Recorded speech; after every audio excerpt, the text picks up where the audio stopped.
pakai ini.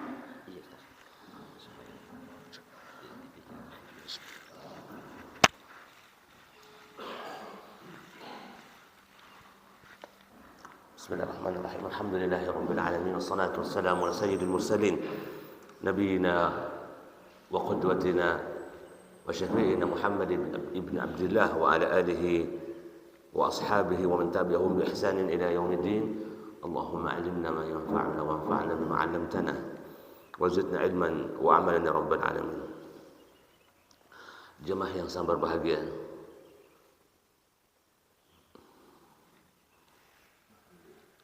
di subuh hari ini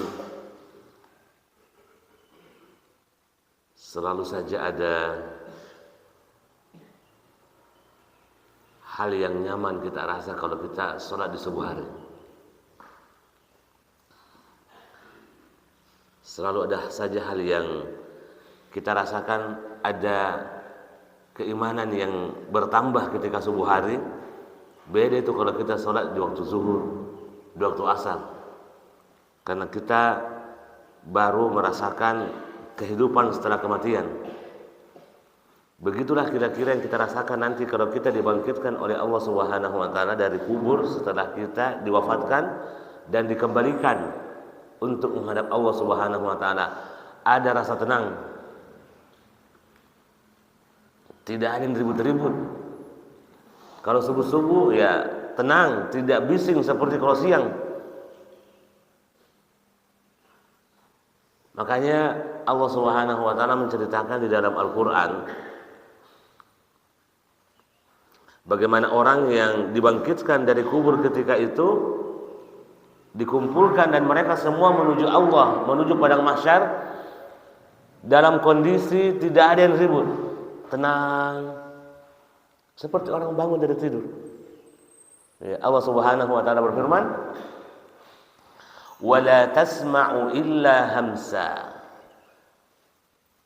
Ketika orang berjalan menuju Allah, dibangkitkan menuju padang mahsyar, di tempat kita menunggu Allah Subhanahu wa taala, bangun dari kubur itu tidak ada yang terdengar kecuali Allah Subhanahu wa taala mengatakan illa hamsa. Ya, hamsa ini pakai hal tebal, mim, sin, hamsa. Artinya apa? Itu kayak yang terdengar cuma suara, kayak suara ini saja. Kayak suara berbisik. Kaki yang berjalan itu suara-suara itu saja. Tidak ada suara lain kedengaran. Begitu kira-kira kalau kita subuh hari. Ya, memang orang tidur banyak, tidak ada kegiatan. Jadi kita menuju masjid itu seperti tidak ada hal-hal yang bising.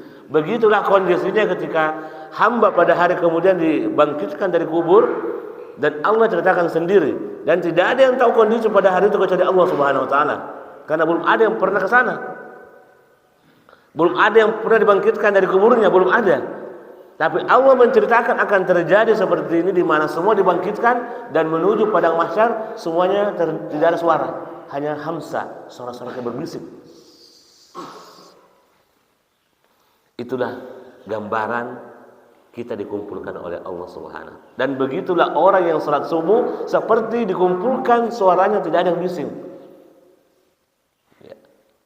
Dan alhamdulillah kita bisa merasakan salat subuh yang luar biasa ini, ya, suara ketenangan, suara kekhusyuan, suara keimanan dekat dengan Allah Subhanahu wa taala. Baik, karena materinya adalah tentang serial kisah dalam Al-Qur'an, maka kisah yang paling pertama yang diangkat oleh Allah Subhanahu wa taala di dalam Al-Qur'an, yang kisah yang paling pertama. Kisah yang paling pertama yang diangkat oleh Allah dalam Al-Quran yaitu kisah tentang Nabi Adam alaihissalam. Di dalam surah Al-Baqarah ayat 30 sampai 38. Ya, dari ayat 30 sampai 38 dari surat Al-Baqarah itulah kisah yang pertama yang diangkat oleh Allah dalam rentetan surah Al-Quran.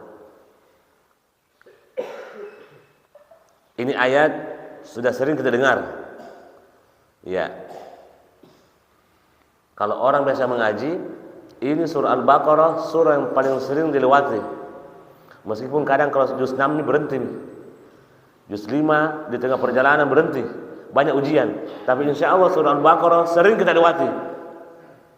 Tapi ini sering kita lewati. Allah Subhanahu wa taala berfirman,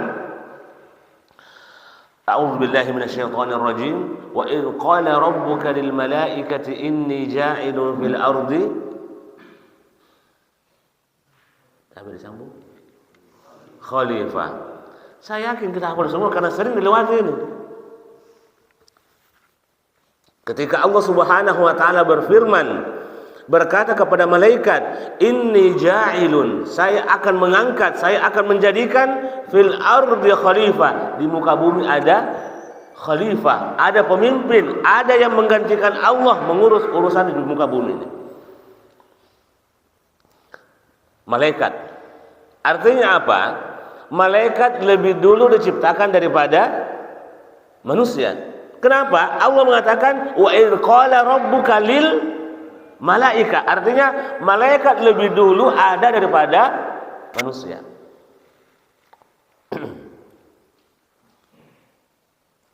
Qalu, berkatalah para malaikat, ataj'alu fiha man yufsidu fiha wa yasfiku dima.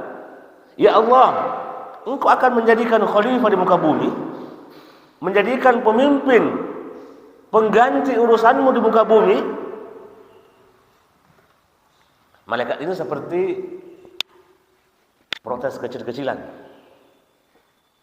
Ya Allah, kenapa lagi ada yang namanya khalifah? Bukankah ya khalifah itu yang tinggal di bumi itu mereka yufsidu fiha, dia akan membuat kerusakan, dia akan menumpahkan darah, dia akan membuat kerusakan dan akan menumpahkan darah. Wa nahnu nusabbihu bihamdik, tidak usah ya Allah. Artinya begini, ya Allah, tidak usah menciptakan lagi khalifah, makhluk di muka bumi. Cukuplah kami ini. Wa nahnu nusabbihu bihamdik. Kami ini selalu bertasbih, kami ini selalu bertaat, kami ini selalu berzikir kepadamu. Kenapa lagi itu ada khalifah? Bertanya malaikat, apa alasannya Allah? Nah, inilah yang kemudian menjadi pertanyaan. Kenapa sampai malaikat itu berkata seperti itu? Apa sebabnya? Tidak mungkin malaikat berkata seperti itu kecuali ada ilmu yang dia punya. Artinya ada pengalaman buruk khalifah di muka bumi. Karena tidak mungkin mereka mengatakan, apakah engkau menjadikan orang yang merusak lagi, orang yang menumpahkan darah lagi, orang yang baku begal lagi? Artinya ada pengalaman buruk sebelumnya. Artinya apa? Ada makhluk yang Allah ciptakan sebelum khalifah ini yang pernah merusak, menumpahkan darah. Makanya kalau kita buka buku tafsir, memang sebelum Nabi Adam diciptakan, Allah Subhanahu wa taala pernah menugaskan bangsa jin untuk tinggal di muka bumi. Dan ternyata jin ini mereka punya faksi. Ada tuh geng-gengnya. Jadi jin ketika disuruh tinggal menjadi khalifah sebelum Nabi Adam di muka bumi, itu mereka ada geng-gengnya. Ada geng jin bumi, jin darat, ada jin laut. Nah, jin darat dengan jin laut ini sering baku begal, sering tawuran, sering berkelahi. Akhirnya apa? Itu yang dipahami malaikat. Jin itu merusak. Khalifah yang ada sebelumnya itu merusak. Khalifah yang ada sebelumnya menumpahkan darah. Maka malaikat mengatakan, ada apa lagi ya Allah, engkau menciptakan khalifah, sementara pengalaman sebelumnya ada kerusakan ketika khalifah, ada pertumpahan darah ketika ada khalifah. Nah, sementara kami ini wa nahnu nusabbihu bihamdik, kami ini senantiasa bertasbih, senantiasa mensucikanmu. Artinya cukuplah kami ini, apa lagi? Begitu kira-kira malaikat ingin menjelaskan. Qala, berkatalah Allah Subhanahu wa taala, inni a'lamu ma la ta'lamun. Saya tahu apa yang engkau tidak tahu malaikat. Saya tahu apa yang kalian tidak tahu wahai malaikat. Jadi persangkaan malaikat bahwa akan terjadi kerusakan, akan terjadi pertumpahan darah, langsung dinafikan oleh Allah. Wahai malaikat, inni a'lamu, saya lebih tahu dan kalian sama sekali tidak tahu apa tentang apa yang terjadi. Baik, ayat selanjutnya. Di ayat ini diringkas, ya. Jadi setelah cerita tentang khalifah, tiba-tiba cerita yang muncul dalam Al-Quran ayat ke-31, Allah berfirman, wa 'allama Adama al-asma'a kullaha. Allah mengajar Nabi Adam. Artinya tidak disebutkan proses penciptaan Nabi, langsung Nabi Adam sudah jadi. Jadi Al-Quran ini bercerita tentang sesuatu yang diringkas, karena Al-Quran bukan sampai mendetailkan semuanya, tapi membawa kisah yang syarat dengan pelajaran dan hukum, tidak sampai titik koma yang paling detail, tidak. Ya, tidak. Dan pernah kita sebutkan berapa kali di sini kayaknya, bahwa Al-Quran itu dibagi ke dalam 3 bagian besar. Tapi Al-Quran, ya, itu dibagi ke dalam 3 bagian besar. 1, Al-Quran bercerita tentang tauhid, akidah, iman seorang mukmin. Yang kedua, Al-Quran bercerita tentang hukum. Yang ketiga, Al-Quran bercerita tentang kisah. Kalau bukan Al-Quran dari awal sampai akhir 3 gitu. Kalau tidak akidah, keimanan, dia akan bercerita tentang hukum. Kalau tidak bercerita tentang 1 dan 2, dia akan bercerita tentang kisah. Makanya kisah dalam Al-Quran itu banyak, sampai jumlahnya 2000-an ayat. Sepertiga dari Al-Quran, 6.000 ayat itu, 6.236 ayat. Ya. Baik. Wa 'allama Adama al-asma'a kullaha. Ketika Allah Subhanahu wa taala sudah menciptakan Nabi Adam, ya, sudah menjadi manusia ini. Padahal kalau dalam riwayat hadis dan beberapa ayat di surah lain menjelaskan bahwa penciptaan Nabi Adam itu dari tanah. Di sini kan tidak disebutkan dari tanah, tidak ada. Tapi dalam ayat yang lain disebutkan dari tanah. Minha khalaqnakum wa fiha nu'idukum wa minha nukhrijukum taratan ukhra. Surah Toha juga.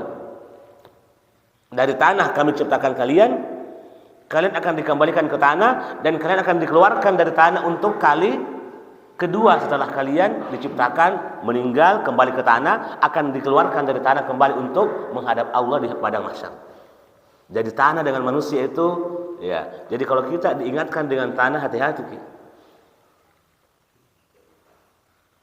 Kayak bawa tanah mati. Wah, itu lain ceritanya itu. Kalau orang kita bilang, weh, bawa tanah mungkin kurasa, subhanallah. Artinya dekat-dekat itu. Ya, kalau ada orang Pak bawa tanah, ya, kalau bawa keringat aman Pak. Ya, bawa parfum alhamdulillah.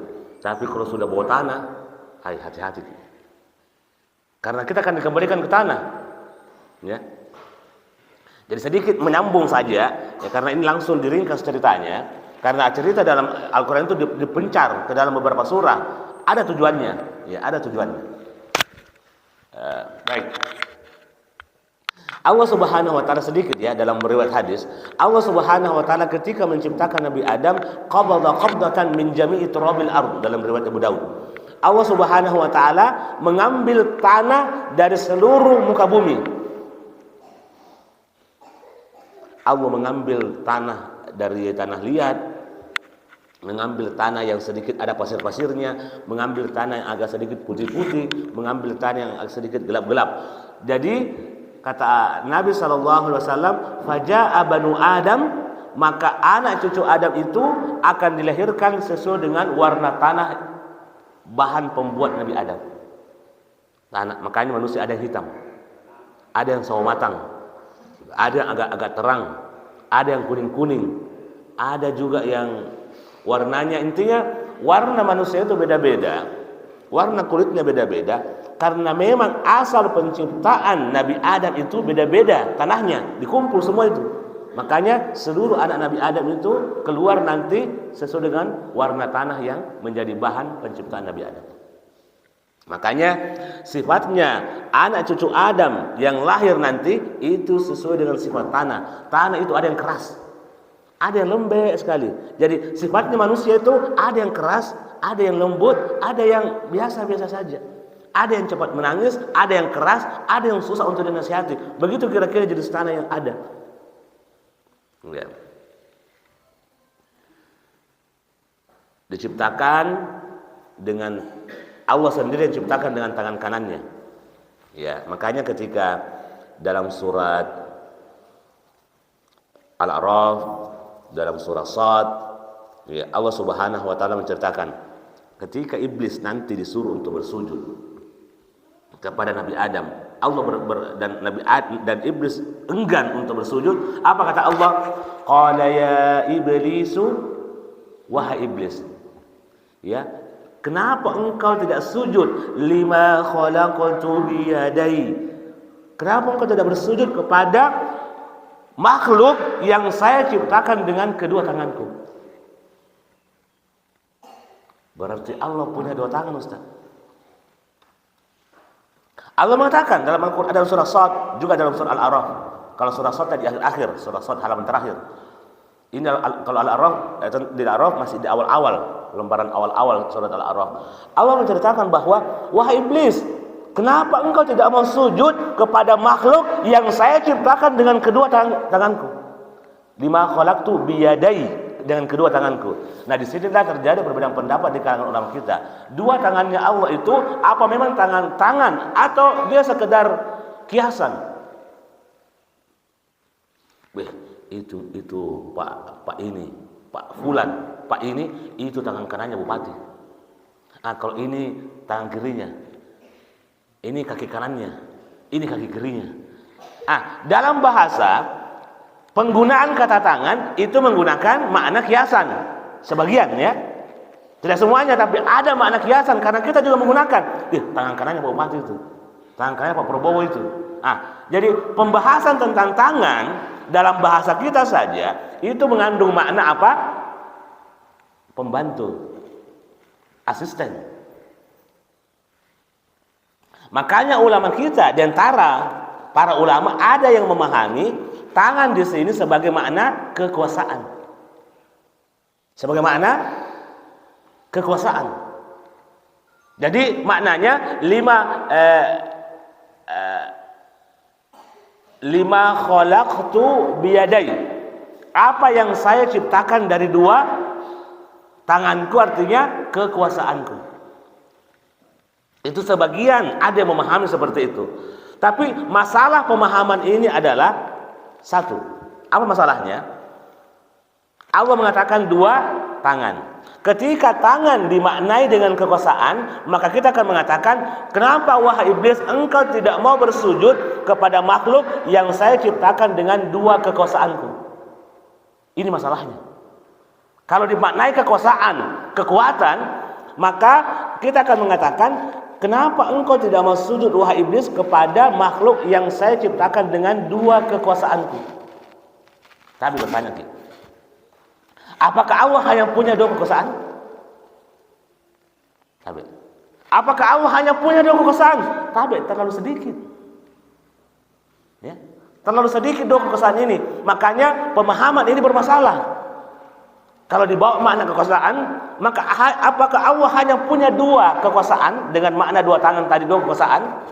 Maka ini pemahaman bermasalah. Kenapa? Allah tidak punya dua kekuasaan. Allah punya kekuasaan mutlak. Jadi pemahaman ini sedikit bermasalah, bukan sedikit, bermasalah karena menggunakan tangan dengan makna kekuasaan, salah karena membatasi kekuasaan Allah pada dua kekuasaan saja. Nah, makanya para ulama terdahulu dari kalangan sahabat dan tabi'in lebih kepada memahami itu sebagai tangan secara hakikat, bukan secara kiasan. Tapi bagaimana hakikat wujud tangannya Allah kita tidak tahu. Tapi Allah yang memberitakan. Ya, Allah sendiri yang memberitakan. Nah, terjadi perbedaan. Karena dalam riwayat hadis disebutkan wakilta yadaihi yamin. Kedua tangannya Allah itu tangan kanan semua. Tapi tangannya Allah tidak sama dengan tangan kita, tidak sama. Karena tangan kita sesama kita saja lain-lain bentuknya. Ya, ada sempat itu foto, ya, petarung UFC apa itu, yang pukul itu.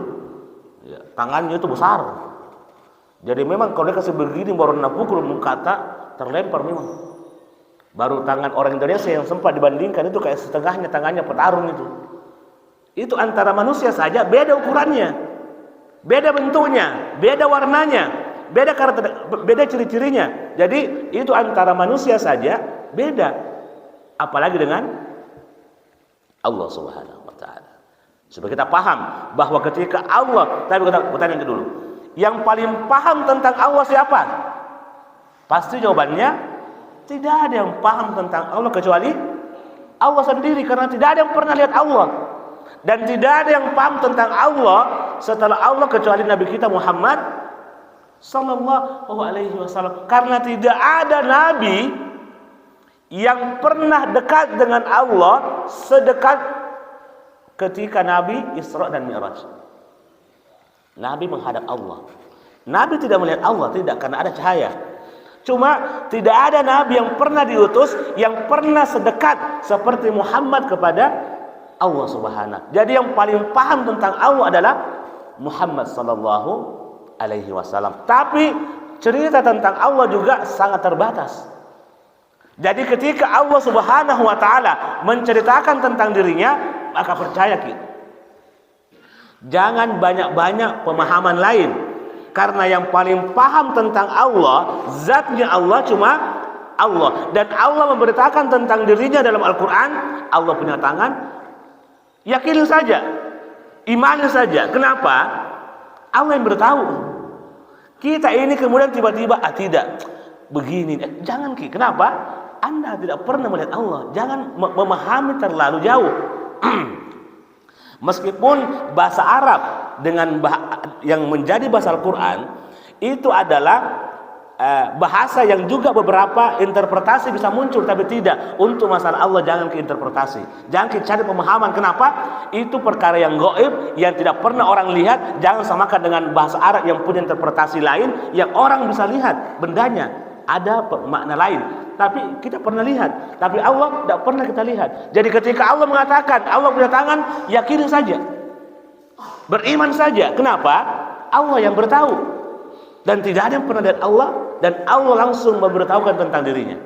Nah, meskipun memang dalam riwayat dikatakan dua tangannya Allah itu apakah tangan kanan semua atau tangan kanan dan kiri? Karena riwayat hadis dalam Sahih Muslim mengatakan wakilta yadaihi yamin. Kedua tangannya Allah itu kanan. Kalau kita manusia, kalau orang punya tangan semuanya tangan kanan, mungkin aib, begitu ya? Kosong di sini, ya kalau manusia ya, kosong di sini, semua tangannya di kanan. Itu kalau kita bicara tentang manusia yang pernah kita lihat, tapi dengan Allah kita tidak pernah lihat. Dan Nabi mengatakan kedua tangannya Allah itu kanan, tidak ada kirinya. Ya, itu hadisnya sahih dalam Sahih Muslim. Kedua tangan Allah itu kanan. Ya, pemahaman ulama kita seperti ini. Ya, kalau kiri itu bermakna aib. Tangan kiri itu biasanya dimaknai aib. Tapi kalau tangan kanan, itu baru. Itu baru pujian. Artinya apa? Kedua tangannya Allah itu tidak ada aibnya. Satu tidak punya aib. Seperti tangan manusia yang kalau kiri kurang kuat, yang kanan baru kuat. Ada sebagian orang yang kidal, yang kiri kuat, yang kanan tidak kuat. Artinya apa? Tidak semuanya kuat. Harus ada satu yang lebih kuat. Tapi Allah sama semuanya. Makanya disebutkan kanan semua. Semuanya baik, semuanya kuat, semuanya berkah. Dan ketika sesuatu yang kanan, pasti yang baik-baik. Wa ashabul yamini ma ashabul yamin. Tahukah kalian siapa itu yang mereka golongan kanan. Karena memang kanan itu sesuatu yang berkah, sesuatu yang baik. Orang makan tangan, jangan bilang tangan kiri, tangan kanan. Artinya apa? Pemahaman hadis ini bahwa tangannya Allah itu hakikat, bukan majaz, bukan kiasan, asli. Tapi kita tidak pernah melihat, tapi kita yakin karena Allah yang memberitahukan. Kita mau menafikan tidak boleh, karena Allah yang memberitahukan. Kita ini sombong kalau kita menafikan. Kenapa? Allah yang beritahu. Tiba-tiba kita bilang tidak, tangannya Allah. Jangan kayak begitu. Allah yang beritahu sendiri. Tidak boleh kita menolak. Ya, maaf, ini memang ada pemahaman sebagian, tapi kita akan meluruskan ya seperti ini. Baik. Riwayat yang lain dalam beberapa riwayat dari para ulama kita terdahulu ada mengatakan tidak. Tangan Allah itu ada yang kanan, ada yang kiri.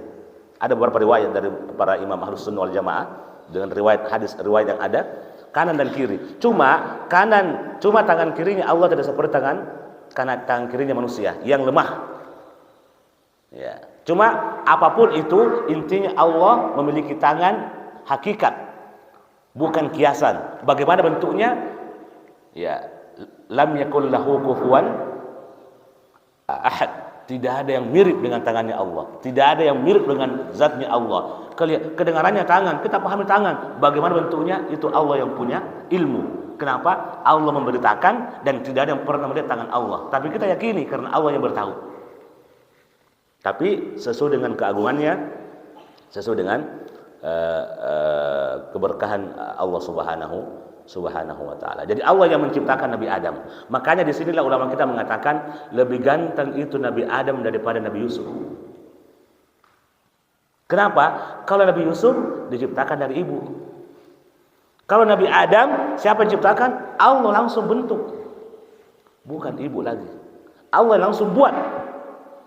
Jadi lebih ganteng itu Nabi Adam daripada Nabi Yusuf. Makanya ketika Nabi SAW pada malam Isra dan Mi'raj melewati langit, 7 langit, ketika bertemu dengan rohnya Nabi Yusuf di langit ketiga dan langit keempat, ya bertemu dengan Nabi Yusuf.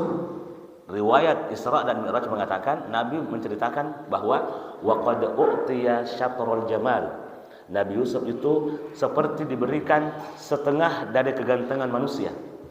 Jadi kalau kegantengan manusia dikumpulkan semua, setengahnya itu diambil oleh Nabi Yusuf. Setengahnya lagi dibagi-bagi.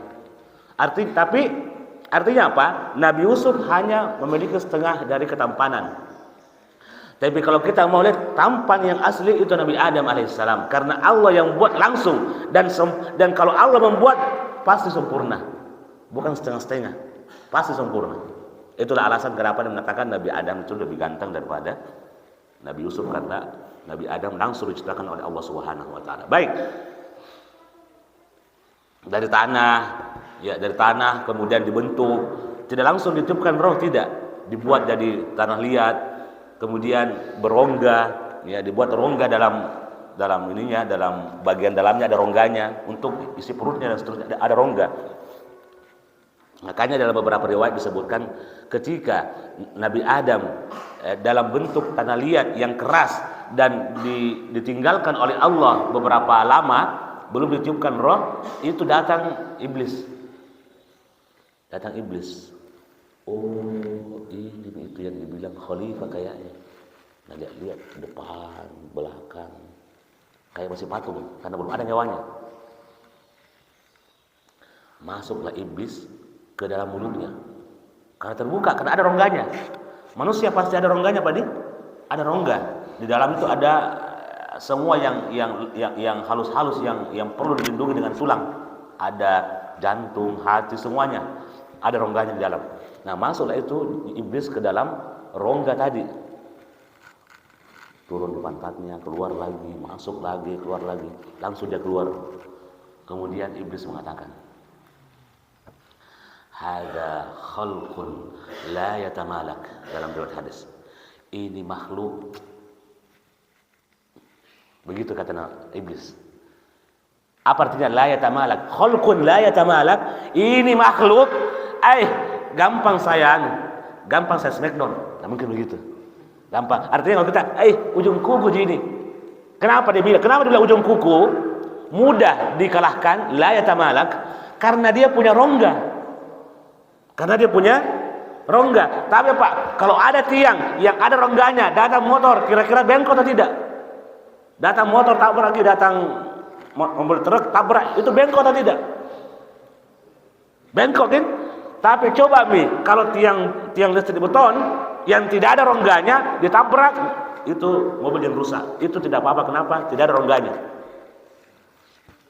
Iblis paham benda yang punya rongga itu mudah dikalahkan. Kemungkinan bengkoknya ada. Kenapa? Ada ruang untuk bengkok. Punya rongga. Makanya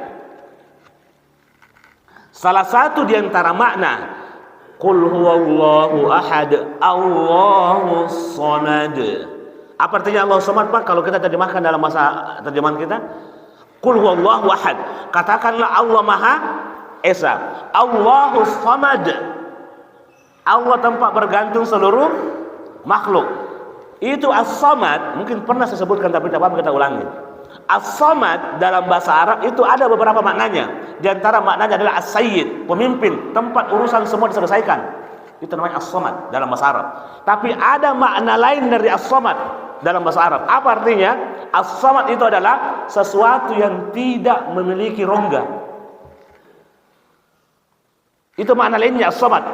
Sesuatu yang tidak memiliki rongga. Artinya apa?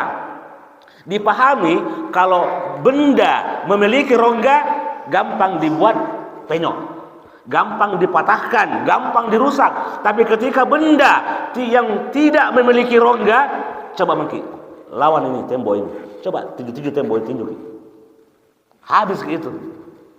Ya, jadi dipahami benda yang tidak memiliki rongga itu kuat. Kalau dia kuat, maka kita bisa bergantung di situ. Kita bisa mencari rasa aman di situ. Kita bisa berlindung di belakangnya, meskipun ada truk yang hancur. Kenapa? Tidak ada rongganya, kuat, kokoh. Ya, ada itu iklannya. Semen apa itu? Kuat dan kokoh. Ya, saya tahu tuh. Ya. Ya. Jadi tabe. Ini maknanya jadi coba paham ki. As-samad itu maknanya dalam bahasa Arab pemimpin, sesuatu yang disegani, tapi ada makna lainnya. As-samad itu adalah sesuatu yang tidak punya rongga. Artinya apa? Dipahami bahwa itu kuat, kokoh, tempat kita berlindung, dan itulah makna Allah tempat kita berlindung, tempat kita ya menggantungkan seluruh permintaan dan harapan. Nah, ketika iblis masuk keluar dalam barang yang punya rongga, dari zaman dahulu iblis paham, khalifah yang mau diciptakan ini, saya bisa smackdown dia, saya bisa kalahkan dia. Kenapa? Dia punya rongga. Makanya itu manusia, karena kita punya rongga, ya, itu iblis memang kadang mengalahkan kita. Jadi kadang-kadang orang bertobat, Ustaz, jatuh kalah Ustaz. Bertobat lagi Ustaz. Nah habis kayak iblis lagi, nah smackdown kalah lagi, nah kalah lagi iblis. Ya, tapi karena memang kita punya potensi untuk dikalahkan, tapi tidak. Selama kita punya kemampuan untuk bertobat, biar berkali-kali bertobat. Karena iblis paling benci dengan orang yang bertobat. Karena ketika bertobat, dihapuskan dosanya yang pernah dilakukan oleh Allah, meskipun itu berulang-ulang. Tapi jangan bermain-main, tapi sudah berazam, sudah berniat kuat. Saya mau berubah, saya mau bertobat, tapi jatuh lagi, bangkit lagi. Yang penting berniat, bukan memang mau berniat berdosa, tidak, tapi karena tiba-tiba jatuh. Kadang itu ada kondisi di mana kita tiba-tiba sudah berusaha, sudah menaik, jatuh tapi bukan keinginan kita, bukan, ya, tapi karena memang terjatuh. Nah itu bertobat, silakan berulang-ulang bertobat. Allah akan menerima tobat kita. Baik, barulah kemudian Nabi Adam ditiupkan roh. Mulai masuk roh. Ya. Ketika roh melewati lehernya, Nabi Adam bersin. Pertama kali yang bersin itu Nabi Adam. Ketika ditiupkan roh, langsung bersin. Disitulah mengucapkan Alhamdulillah sampai semuanya. Belum sampai rohnya di kaki, di ujung kaki, baru sampai paha, Nabi Adam sudah mau lompat. Dalam riwayat ya disebutkan, belum sampai rohnya ini sampai ke kaki sempurna ke bawah, baru sampai paha, baru sampai pinggang dengan paha, belum sampai ke kakinya, Itu Nabi Adam sudah mau berjalan, sudah mau lompat. Itulah yang biasa ulama kita sebutkan dalam tafsiran ayat dalam surat Al-Isra. Wa kana al-insanu ajula. Manusia itu tergesa-gesa. Artinya tunggu-tunggu ini dulu, sabar-sabar dulu itu roh sampai di kaki baru lompat berjalan. Ini belum sampai, masih kaku, masih tanah liat ini kakinya, sudah mau lompat. Jadi memang sifat tergesa-gesa itu ada dalam diri manusia. Karena itu pernah terjadi pada Nabi Adam yang belum sampai rohnya di kaki semua sempurna mau melompat. Ya, jadi memang sifat ketergesa-gesaan itu ada pada diri seorang manusia. Baik. Sudah sampai jadi manusia nih. Baru nih ada ayat ini, wa 'allama. Ditiupkan roh sudah. Ya, baru Allah mengajarkan kepada siapa? Nabi Adam alaihissalam. Wa 'allama Adam al-asma'a kullaha. Kemudian Allah mengajarkan Nabi Adam seluruh nama-nama benda di muka bumi ini, nama-nama benda di langit, seluruh benda yang Allah ciptakan diajarkan namanya oleh Allah kepada Nabi Adam. Ini namanya ini. Oh, kalau mungkin sekarang, ini namanya kipas angin. Malaikat tidak tahu apa itu kipas angin. Ini kipas angin, ini AC, ini jendela, ini semua diajarkan benda-benda di langit dan di bumi. Wa 'allama Adam al-asma'a kullaha. Semua nama-nama benda Allah ajar kepada Nabi Adam. Allah ajar, Allah talqin kepada Nabi Adam. Ya. Tsumma 'aradahum 'alal malaikah. Kemudian ketika setelah mengajarkan Nabi Adam semua nama-nama benda dan Nabi Adam paham itu, baru dipanggil malaikat. Malaikat, sini. Allah menunjuk benda-benda. Malaikat apa namanya ini? Ya. Aradahum 'alal malaikati faqala anbi'uni bi asma'i haula'i in kuntum shadiqin. Wahai malaikat di sini. Tolong apa nama benda-benda yang saya tunjuk ini jika benar kalian jujur bahwa tidak perlu ada khalifah. Bahwa cukup kami wa nahnu nusabbihu bihamdika wa nuqaddisu lak. Kalau kalian pernah mengatakan untuk apa menciptakan khalifah sementara kami ini cukup bertasbih, cukup mensucikanmu, tidak perlu ada kerusakan, cukup kami. Kalau itu betul adanya, coba saya mau uji kalian, apakah benar persangkaan kalian itu? Ini apa namanya? Ini apa namanya? Ya, apa kata Allah Subhanahu wa taala? Qalu subhanaka la ilma lana. Berkatalah malaikat, ya Allah, Maha suci Engkau. Kami tidak tahu namanya ini. La ilma lana, kami tidak punya ilmu. Ditunjuk mimbar. Tidak tahu apa namanya. Malaikat tidak tahu apa namanya mimbar. Tunjuk lampu. Kalau sekarang ya, tunjuk ini, tunjuk AC, tunjuk mikrofon, tunjuk semua. Tidak ada yang tahu. Subhanaka la ilma lana. Ya Allah, kami tidak punya ilmu tentang itu. Di sinilah ingin diajar malaikat bahwa inni a'lamu ma la ta'lamun. Saya lebih tahu apa yang kalian sama sekali tidak tahu. Innaka antal alimul hakim. Sungguh Engkau ya Allah yang maha mengetahui lagi maha bijaksana. Qala ya Adamu anbi'hum bi asma'ihim. Ya, berkatalah Allah Subhanahu wa taala, Adam, sini. Ajarkan malaikat ini nama-nama benda tadi yang mereka tidak tahu. Karena sudah diajar sama Allah. Wa 'allama Adam. Allah sudah mengajar Nabi Adam semua nama-nama itu. Setelah malaikat angkat tangan, mengangkat bendera putih, tidak tahu apa nama bendanya, Adam datang sini. Diajarlah malaikat. Malaikat sini. Ini namanya mikrofon. Ini namanya colokan. Ini namanya terminal kuning. Begitu kira-kira. Diajarkan semua benda-benda itu, barulah Allah mengatakan. Ya. Qulna falamma anba'ahum bi asma'ihim. Ketika Nabi Adam mengajarkan nama-nama benda kepada malaikat, apa kata Allah? Qala alam aqul lakum. Allah berkata, makanya saya kan pernah bilang sama kalian wahai malaikat, inni a'lamu ghaibas samawati wal ard wa a'lamu ma tubduna wa ma kuntum taktumun. Saya kan pernah bilang, inni a'lamu ma la ta'lamun. Saya tahu apa yang kalian wahai malaikat tidak tahu. Ya, dan saya tahu apa yang ada di muka bumi ini, apa yang ada di langit, saya tahu semua. Di sinilah ulama kita mengambil sebuah pelajaran penting. Apa itu? Bahwa ilmu itu akan mengangkat derajat seseorang. Dari ayat ini. Ketika Allah mengatakan wa 'allama Adama al-asma'a kullaha, ketika Allah mengajarkan seluruh ilmu tentang benda-benda, ilmu tentang sesuatu, dan ada pada diri seorang Nabi Adam, malaikat yang tadi luar biasa langsung dikalahkan dengan apa? Dengan ilmu, padahal mereka lebih dulu diciptakan. Mereka diciptakan dari mana? Dari cahaya yang mungkin lebih mulia daripada tanah. Karena ilmu, tanah yang hina diangkat derajatnya oleh Allah Subhanahu wa ta'ala. Dari kisah Nabi Adam kita belajar bahwa ilmu itu mengangkat derajat. Baik. Ini sampai jam 9 ya. Iya. Jadi wa idh qulna, ini baru ayat ke-34. Setelah semua malaikat angkat tangan, tidak tahu dan diajarkan Nabi Adam, barulah Allah mengatakan wa idh qulna lil malaikati isjudu li Adam. Barulah Allah mengatakan, Adam, sini. Malaikat mundur. Malaikat sujud kepada Nabi Adam. Bukan sujud penyembahan ya. Bukan sujud penyembahan, sujud untuk mengagungkan ilmu yang diajarkan. Inilah makhluk yang Allah muliakan. Nah, inilah ilmu membuat malaikat sujud kepada Nabi Adam karena diajar wa 'allama Adamal asma'a kullaha. Jadi tabe, ilmu apapun akan mengangkat derajat seseorang, apalagi ilmu agama. Tapi ilmu apapun, apalagi ilmu agama, ilmu tentang HP.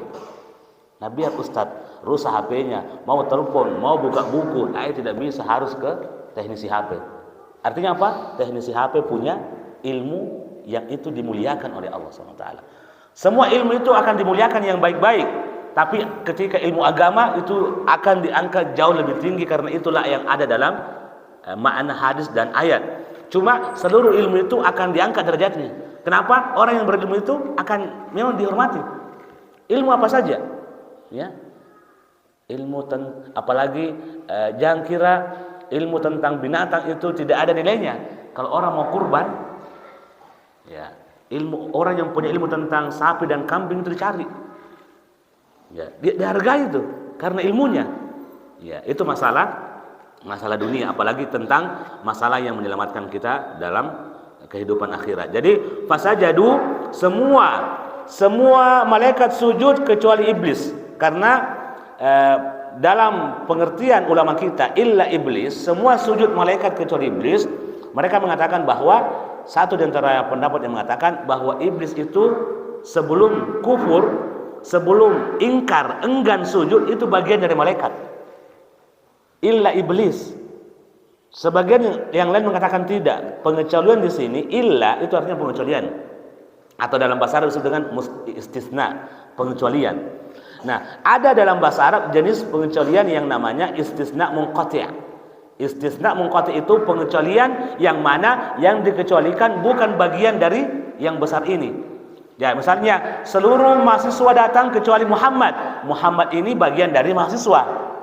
Tapi ada juga jenis pengecualian yang sama sekali yang dikecualikan tidak masuk dalam bagian besar itu. Misalnya seluruh pedagang datang kecuali dokter ini.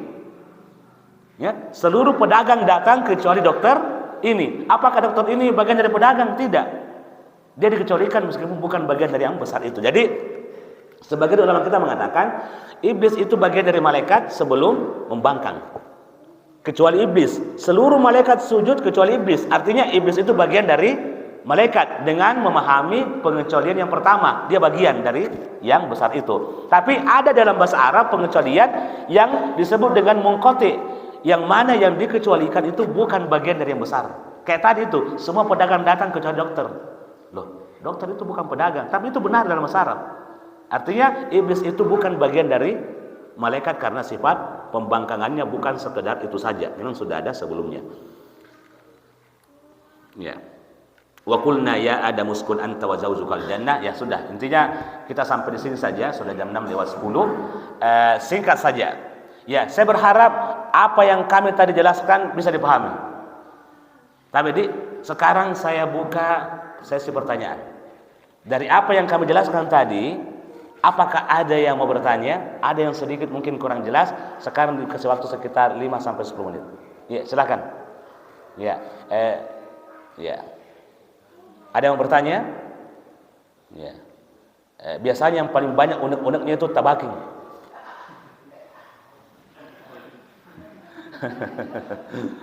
Iya. Ya, alhamdulillah. Iya, tabe. Ya, insyaallah suaranya Ustaz Besarji, dapur mic. Silakan.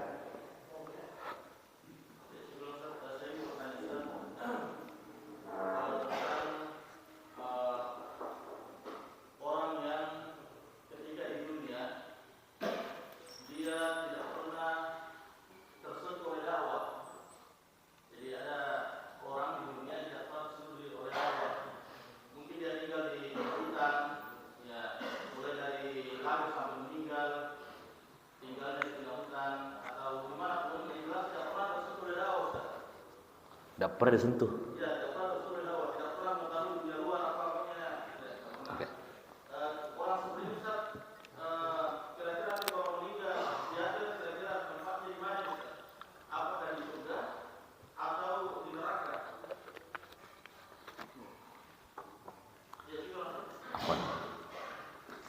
Siapa nama anggota ATA ini?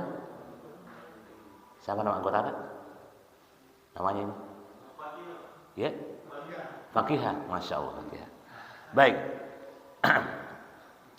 Ada orang yang hidup di alam antaberanta. Itu barangkali tadi itu. Ya, dia hidup di tempat yang mana tidak tersentuh sama dunia luar. Dia lahir di hutan, besar di hutan, tidak tersentuh oleh media, tidak tersentuh oleh dunia luar. Intinya dia hidup seperti itu, tidak ada peringatan yang datang kepadanya, tidak ada dakwah yang menyentuh dia sampai dia meninggal. Begitu juga. Apakah ada seperti ini? Ada. Kenapa ada? Karena Nabi mengatakan akan ada orang seperti itu. Dan nanti di akhirat itu disebut dengan ahlul fatrah. Apa itu ahlul fatrah? Ahlul fatrah itu adalah orang-orang yang tidak ada datang pemberi peringatan kepada mereka, tidak ada rasul yang datang, tidak ada dai yang datang, tidak ada nasihat yang datang, tidak ada pemberitahuan tentang apapun, tentang akhirat, tentang agama datang kepada dia. Nah, ketika dia meninggal, maka dia punya jalur sendiri pada hari kemudian ketika dihisab. Ada jalurnya sendiri. Nah, mereka di ahlul fatrah, orang yang tidak datang peringatan kepada mereka. Kenapa ada? Karena Nabi menceritakan itu dalam hadis. Nah, orang seperti ini akan diuji oleh Allah Subhanahu wa taala dengan dua pilihan pada hari kemudian. Satu, ada di depannya api. Dua, ada di depannya sesuatu diuji dengan api. Diuji dengan api. Allah mengatakan, masuklah ke dalam api itu. Sesuatu yang panas pasti kita benci, pasti kita jauhi.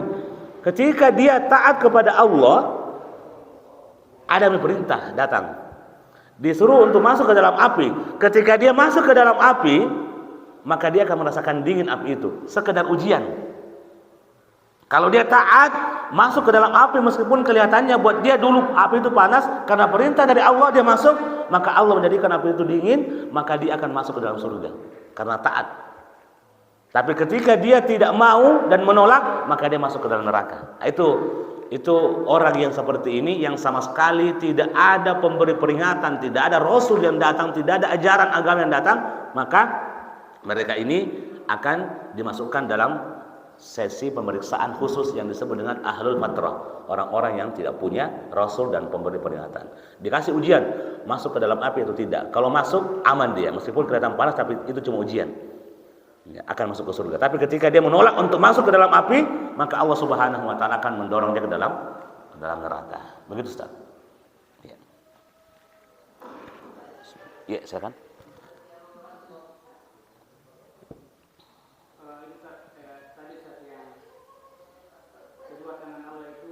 Kanan. Hadis itu. Wakilta yadayhi yamin. Ya.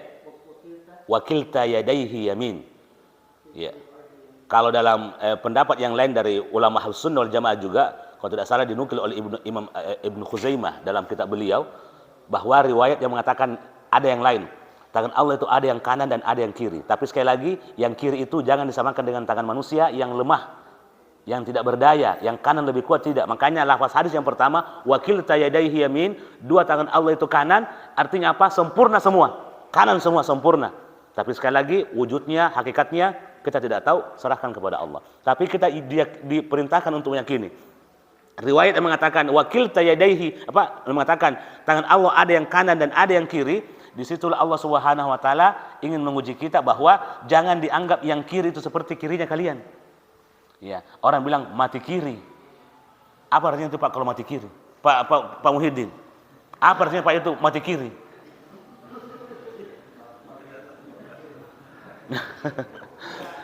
Maaf, kalau kita melihat orang tua kita senyum itu, maaf nih, orang yang sudah berumur, yang sudah dewasa dengan kehidupan baru senyum, itu senyumannya itu mengandung semangat. Tapi kalau kita masih anak muda baru senyum-senyum biasa-biasa aja. Tapi kalau orang tua senyum itu senyuman puluhan tahun dikumpulkan senyuman itu. Makanya kelihatan itu luar biasa. Tapi jadi kalau kita mendengarkan orang mati kiri, maka itu maknanya negatif atau positif? Negatif deh. Nah artinya yang kiri-kiri itu memang negatif. Tapi ketika riwayat yang mengatakan tangan Allah kanan dan kiri, jangan dipahami yang kiri itu seperti kiri yang negatif. Semuanya sempurna.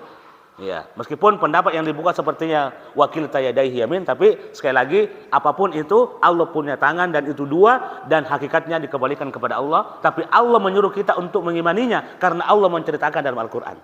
Tapi kita tidak pernah melihatnya, tapi Allah menceritakan bahwa ada. Artinya ada. Apanya itu? Yang wakil tayadaihi yamin Muslim. Ya.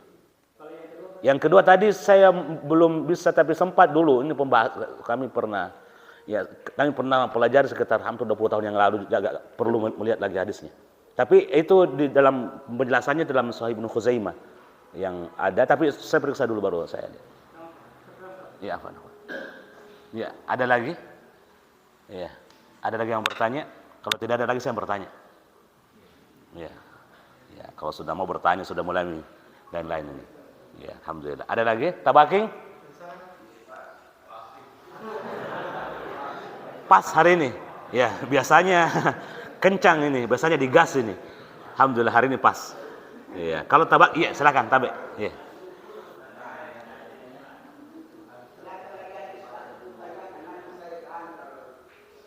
Ya, nanti tabakin bertanya jam 7. Iya, silakan. Iya.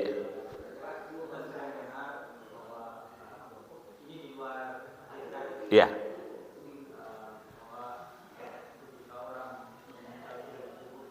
Iya.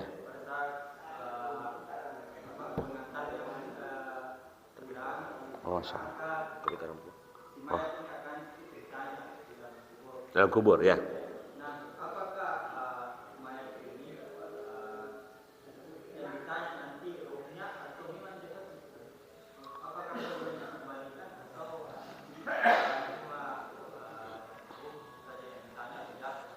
Ya, baik.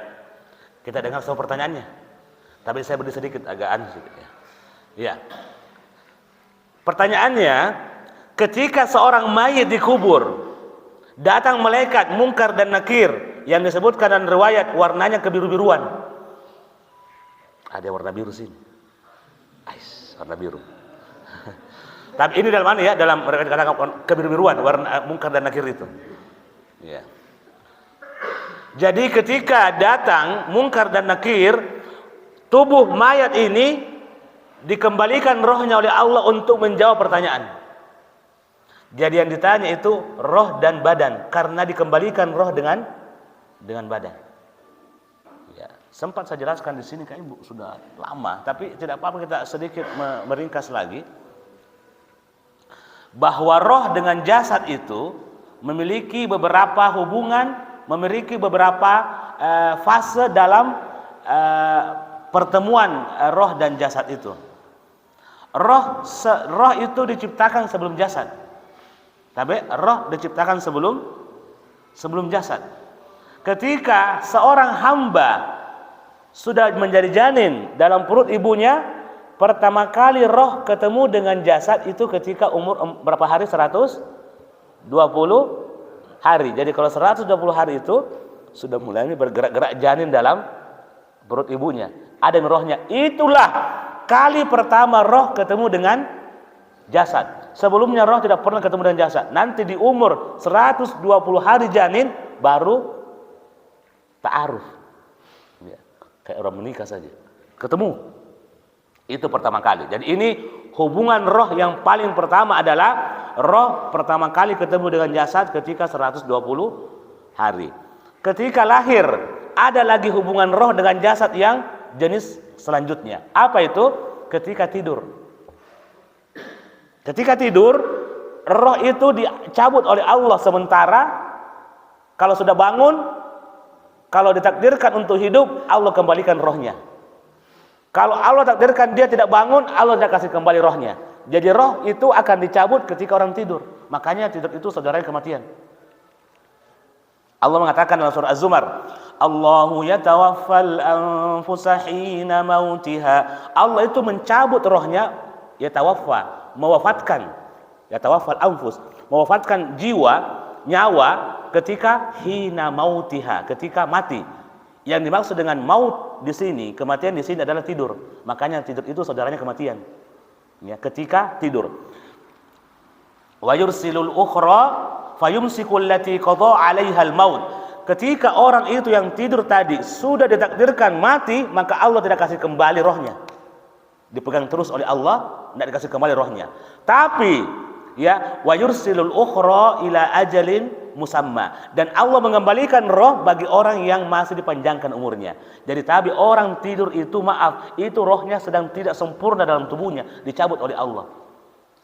Jadi satu tadi ketika pertama kali ketemu roh dengan jasad ketika 120 hari dalam perut ibu. Ketika sudah lahir besar jadi anak juga, ya, jadi dewasa, itu ketika seorang tidur itu rohnya dicabut sementara oleh Allah.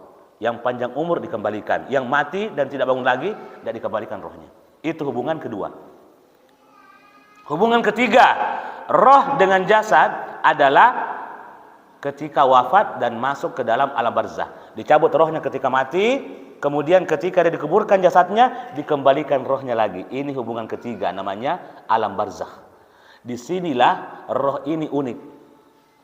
Kenapa unik? Karena kadang, jadi ya, makanya ada pertanyaan, yang merasakan nikmat kubur dan azab kubur itu apakah roh saja atau jasad? Atau dua-duanya? Itu pertanyaannya. Tadi ini malaikat Munkar dan Nakir datang bertanya tentang tiga hal. Yang bertanya, yang menjawab itu apakah roh saja atau badan? Tidak. Ketika itu roh dan jasad disatukan. Nah, di sinilah terjadi azab dan nikmat kubur itu. Dalam riwayat tentang azab dan nikmat kubur yang ada, ulama kita menjelaskan dari riwayat yang ada bahwa kadang azab kubur itu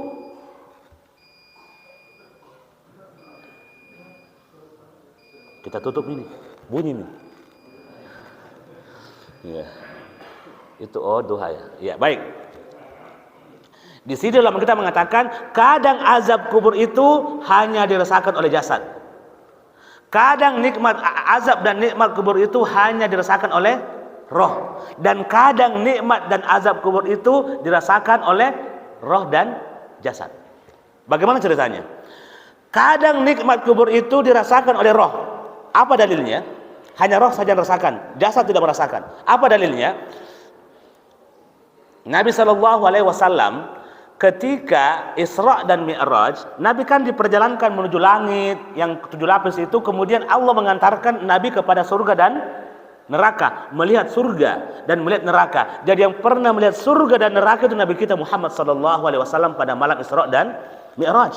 Ketika masuk ke surga, ketika masuk ke neraka, Nabi diperlihatkan ada orang yang roh, ya, itu bukan jasad, itu roh. Karena tidak mungkin jasad, karena belum hari kiamat. Itu roh yang dilihat, itu rohnya. Jadi yang ada dalam neraka itu rohnya. Jadi dia merasakan azab kubur, meskipun makanya dikatakan neraka itu sudah ada sekarang. Karena Nabi pernah melihat neraka dan sudah ada roh di dalam.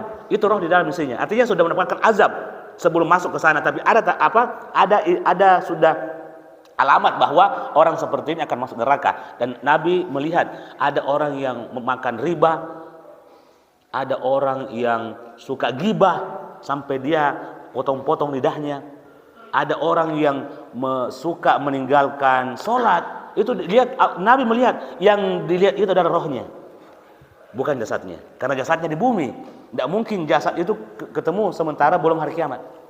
Jadi Nabi pernah melihat roh itu ada di sana dan diazab, kadang diazab di sana, kadang diazab di kuburnya. Tapi kadang diazab di sana, kadang diazab di kuburnya. Bagaimana caranya Ustaz? Roh kembali di neraka, tiba-tiba kembali ke bumi, ke tubuhnya. Ya, ini pernah diceritakan oleh Syekh kami ketika mengajarkan masalah ini di kelas oleh salah seorang profesor akidah, namanya Syekh Soleh Sindi. Ya. Beliau menjelaskan, wahai manusia, jangan pernah bertanya bagaimana caranya Allah mengembalikan roh dari neraka, kemudian dikembalikan ke bumi, dari bumi dikembalikan lagi ke neraka diazab. Itu Allah Maha Kuasa atas segala sesuatu. Sepersekian detik kembali lagi, dimasukkan lagi ke dalam tubuhnya. Itu Allah punya kuasa. Siapa yang menciptakan? Allah. Yang menciptakan kecepatan siapa? Allah. Allah bisa membuat ini pindah dalam waktu yang sangat singkat. Sekejap mata pindah itu roh ke tubuhnya, pindah lagi dari tubuh ke sana. Itu Allah yang Maha Kuasa. Jadi inilah yang dikatakan oleh kita bahwa kadang roh sendiri, kadang jasad sendiri. Ya makanya kadang orang itu kasus-kasus orang membongkar kubur itu hangus kuburannya. Orang yang tadinya cerah wajahnya tiba-tiba hangus, itu sering terjadi. Dan itu banyak kasus orang melihat langsung. Ada barang yang tertinggal di kuburan, ada tadi sesuatu dibongkar lagi barusan dikuburkan. Ya ini terjadi di Saudi. Saya sempat melihat beberapa cerita dari para masyayikh dan ada videonya. Ya, ketika digali baru tadi kubur barusan karena ada mungkin barang yang tertinggal dan mereka tahu, kayak jatuh tadi bawa, digali kuburnya dan dilihat pas digali itu kubur sudah hangus. Barusan tadi dikuburkan baru sekitar 10 menit yang lalu. Artinya apa? Azab kubur itu benar adanya.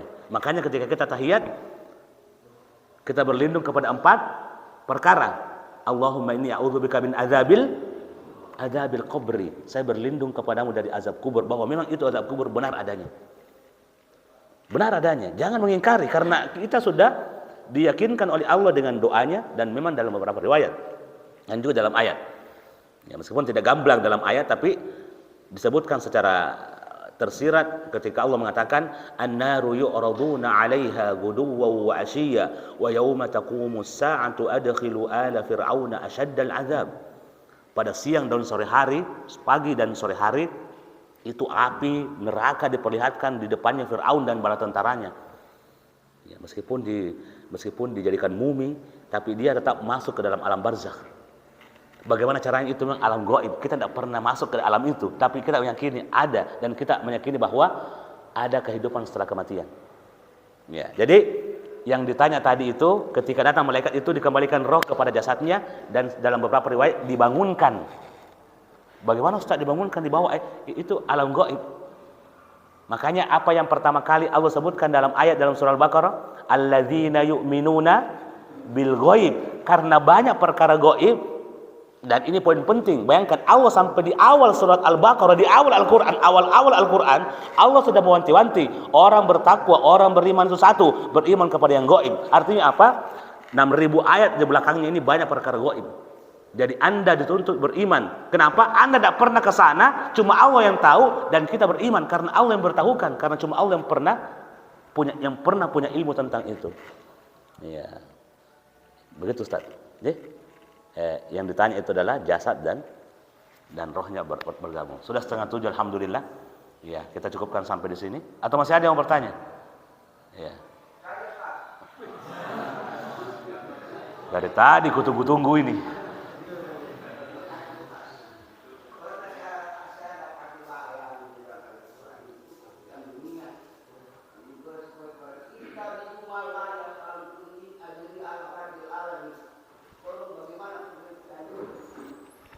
Saya belum dengar tadi baik apa tadi ini.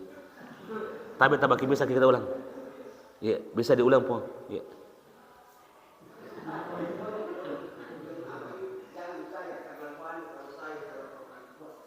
Ya.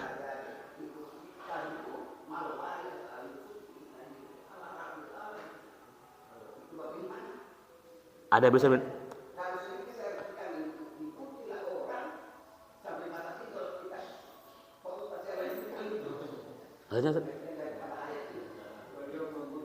Iya?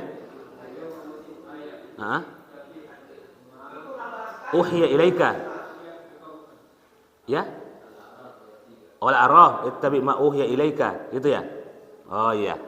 Ikutilah yang diberikan kepadamu wahai Muhammad. Ya, artinya memang karena tidak ada yang tahu tentang Allah kecuali Nabi kita Muhammad. Jadi ikuti saja. Karena kalau kita mau berimprovisasi, mau berinovasi, apa yang kita mau, tidak pernah kita lihat Allah, tidak pernah kita dengar Allah memberikan, tidak pernah, dan cuma Nabi. Makanya kita bersyahadat bahwa Muhammad adalah utusan Allah Subhanahu wa taala. Artinya utusan itu apa? Dia membawa berita, membawa informasi langsung dari sumbernya. Jadi kita tidak mungkin mendustakan karena tidak ada sumber yang lain kecuali itu. Jadi kita membenarkan, bersaksi bahwa tidak ada utusan, tidak ada rasul selain. Baik, saya tadi lupa satu. Itu hubungan roh dengan jasad ketika di alam kubur. Ada lagi hubungan roh dengan jasad ketika hari kiamat. Ketika hari kiamat itulah tidak pernah lagi berpisah roh dengan jasad. Kalau tadi kan sama berpisah.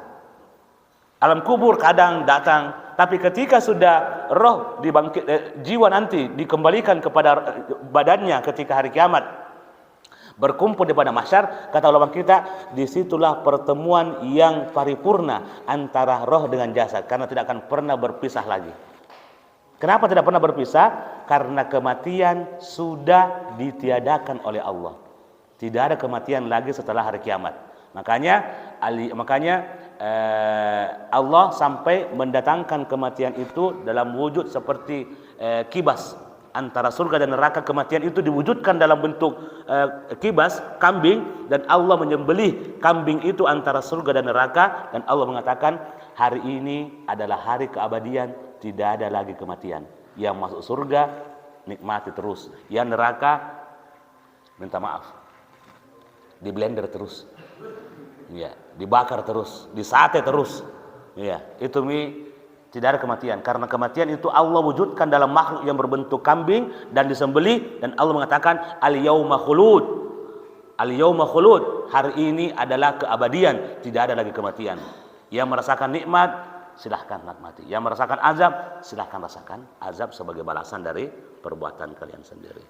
Ya, terima kasih Tabaking. Ya, suaranya hari ini sangat merdu. Ya, terakhir 1 menit, setengah menit. Iya. Iya. Waalaikumsalam. Iya.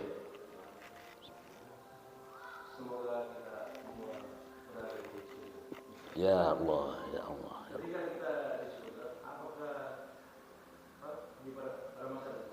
Ya. Apakah ini orang-orang yang pernah ketemu ini berada satu saf, satu pernikahan, atau mungkin dia kawin waktu kalau yang saya tahu, kalau di padang mahsyar, ya, kalau di padang mahsyar kita akan dibangkitkan, kata Nabi SAW, ya, hufatan, uratan, ghurla. Ketika kita di padang mahsyar itu, kita akan dikumpulkan dalam keadaan tidak memakai alas kaki, hufatan, hafi, uratan, telanjang. Tidak ada baju nanti Pak kalau kita dibangkitkan dari kubur, tidak ada pakai baju. Makanya Allah mengatakan, kama khalaqnakum awwala marrah. Kami bangkitkan kalian sebagaimana kalian awal kali dilahirkan dari ibu kalian. Adakah orang yang keluar dari ibunya pakai baju? Tidak ada itu. Semua telanjang. Jadi kata Nabi, orang dikumpulkan pada mahsyar itu hufatan, tidak pakai alas kaki. Uratan, tidak pakai baju, telanjang bulat. Bukan telanjang setengah, telanjang bulat semuanya, tidak ada bajunya. Kemudian ketiga, gurla. Gurla itu apa? Tidak dikhitan, belum disunat. Artinya daging yang pernah hilang dulu ketika kecil itu dilempar kemana tidak tahu, dikembalikan oleh Allah Subhanahu wa taala. Ada yang pernah ingat di mana daging itu? Masih ada yang ingat? Oh tidak, Ustaz, dilempar di atas atap rumah. Tidak tahu, mungkin dibawa sama tikus, sama kucing, saya tidak tahu. Tapi itu daging yang hilang dikembalikan oleh Allah Subhanahu wa taala. Allah Maha Kuasa. Kenapa? Karena Anda dibangkitkan dalam keadaan tidak disunat, artinya daging itu dikembalikan. Nah, ketika dikumpulkan tidak pakai sendal, telanjang bulat. Kemudian apa tadi? Masih dalam keadaan pure, belum disunat, laki dan perempuan. Aisyah bertanya, ya Rasulullah, kalau begitu baku lihat-lihat di sebelah kiri kanan. Wih, Masya Allah. Siap pakai baju. Oh, langsung kata Nabi SAW mengatakan apa? Ya Aisyah, ya. Orang pada hari itu semua sibuk dengan urusannya. Dia tidak, urusan aurat itu tidak ada apa-apanya. Yang sekarang dia pikir kita di surga atau neraka ini, pengadilan ini. Tidak ada yang untuk pikiran mau lihat ini, tidak ada pikiran mau lihat aurat. Tidak ada lagi pikiran kita melihat di mana itu kemarin jemaah yang kemarin sama-sama saya sholat. Semua sibuk dengan urusannya. Jadi kita tidak mencari kenapa sibuk dengan urusan kita sampai kita merasa aman sedikit kalau selesai menghisab. Ini sebelah kanan, oh alhamdulillah. Ini dapat kitab dengan sebelah kanannya, dapat kitab dengan sebelah kirinya, ada yang dari belakangnya.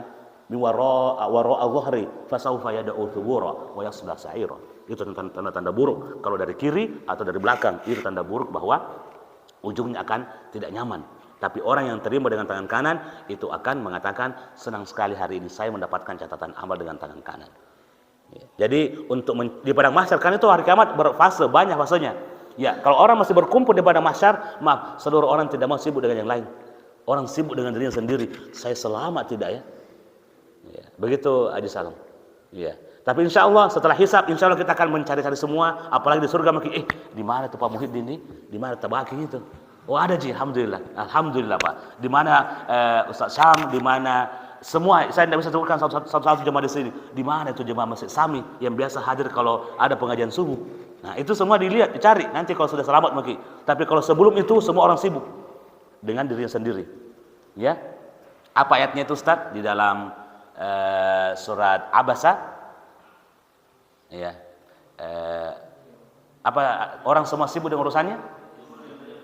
Likulli imri'in minhum yauma idzin sya'nun yughni. Hari di mana sebelum perhitungan amal, ketika itu orang semua sibuk.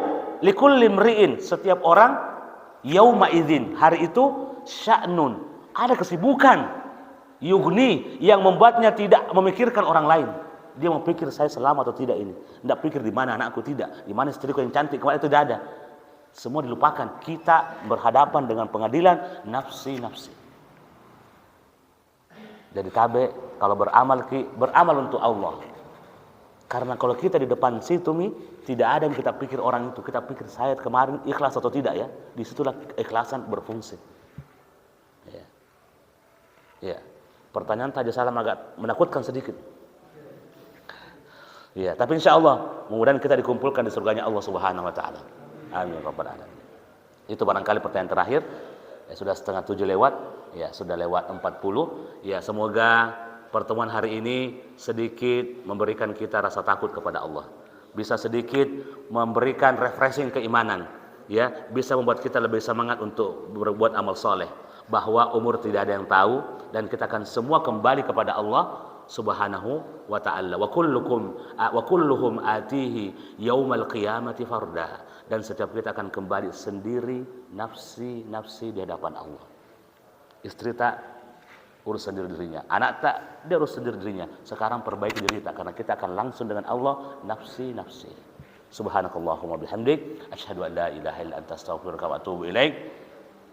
Wa sallallahu wa sallim ala nabiyyina Muhammadin wa akhiru da'wana alhamdulillahi rabbil alamin. Assalamualaikum warahmatullahi wabarakatuh.